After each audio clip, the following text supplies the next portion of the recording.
আসসালামু আলাইকুম। আচ্ছা চলুন তো, আজকে আমরা সকাল ও সন্ধ্যার জিকিরের গভীরে ডুব দিই। এটা এমন একটা আমল যা আমাদের জীবনের শান্তি আর সুরক্ষা দুটোই নিয়ে আসে। আর হ্যাঁ, এখানে যা কিছু বলা হবে তার প্রতিটি তথ্যই কিন্তু সহিহ হাদিস থেকে নেওয়া।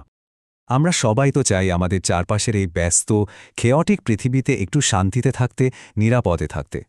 কিন্তু প্রশ্নটা হলো, কিভাবে একজন নিজের পুরো দিনটাকে সুরক্ষিত রাখতে পারে?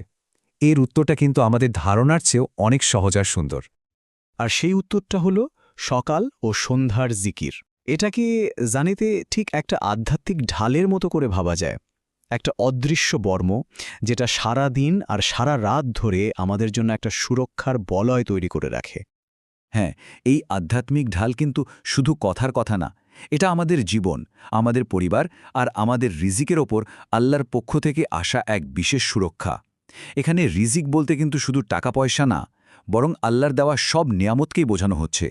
তো এই সুরক্ষার ভিত্তিটা আসলে কতটা মজবুত, চলুন সেটাই একটু দেখি। এই হাদিসটাই তো এর সবচেয়ে বড় প্রমাণ। একবার ভাবুন তো, কি অসাধারণ একটা নিশ্চয়তা। ছোট্ট একটা দোয়ার মাধ্যমে সব ধরনের ক্ষতি থেকে সুরক্ষিত থাকার প্রতিশ্রুতি দিচ্ছেন স্বয়ং আমাদের প্রিয় নবী সাল্লাল্লাহু আলাইহি ওয়াসাল্লাম। এর চেয়ে বড় ভরসা আর কি হতে পারে? এখন প্রশ্ন আসতে পারে, এই আমলগুলো ঠিক কখন করতে হবে?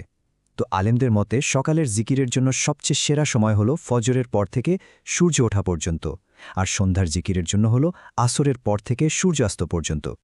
বেশ, চলুন তাহলে এবার আমরা সেই নির্দিষ্ট আমলগুলো দেখে নিই যেগুলো দিয়ে এই আধ্যাত্মিক ঢালটা তৈরি হয়। আর এগুলো কিন্তু কোনো বানানো কথা নয়, এগুলো স্বয়ং নবীর সাল্লাল্লাহু আলাইহি সাল্লামের প্রমাণিত আমল।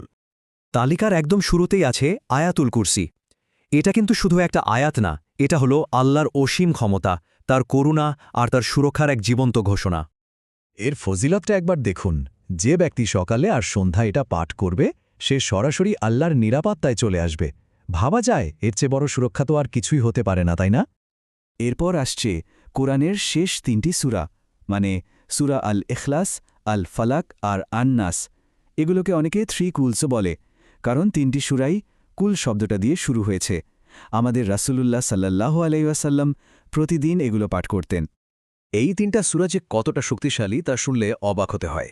এগুলো আমাদের জীবন থেকে হিংসা, শয়তানের ওয়াসওয়াসা মানে কুমন্ত্রণা, যে কোনো ধরনের কালো জাদু, বদনজর, এমনকি মনের ভেতরের ভয়, ভীতি, এই সব বিপদ থেকে রক্ষা করে।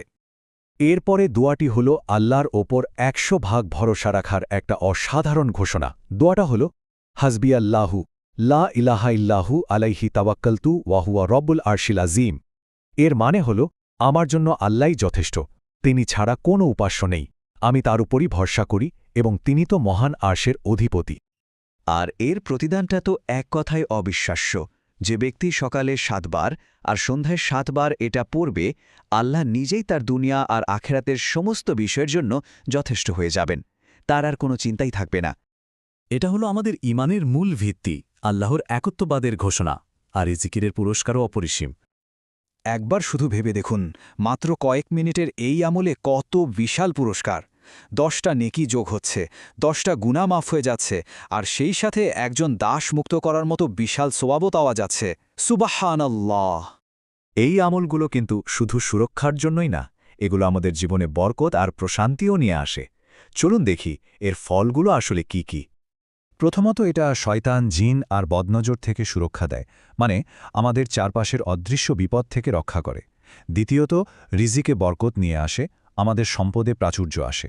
তৃতীয়ত, এটা মনে এমন এক শান্তি দেয় যা আর কোথাও পাওয়া যায় না, কারণ আল্লাহ তো নিজেই বলেছেন, জেনে রাখো আল্লাহর স্মরণেই অন্তর প্রশান্ত হয়।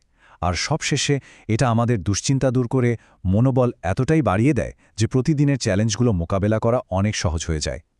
এখন হয়তো অনেকের মনেই সবচেয়ে গুরুত্বপূর্ণ প্রশ্নটা আসছে, যে এত অসাধারণ একটা আমলকে আমাদের দৈনন্দিন জীবনের একটা নিয়মিত অভ্যাসে পরিণত করা যায় কিভাবে?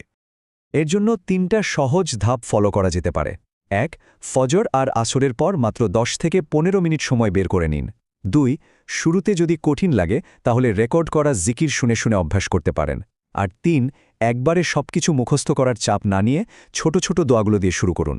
ধীরে ধীরে বাকিগুলো আয়ত্তে চলে আসবে। পরিশেষে একটা কথা মনে রাখা খুব জরুরি। জিকির কিন্তু শুধু বিপদ থেকে বাঁচার জন্য না, এটা হলো আল্লাহর ভালোবাসা পাওয়ার একটা মাধ্যম।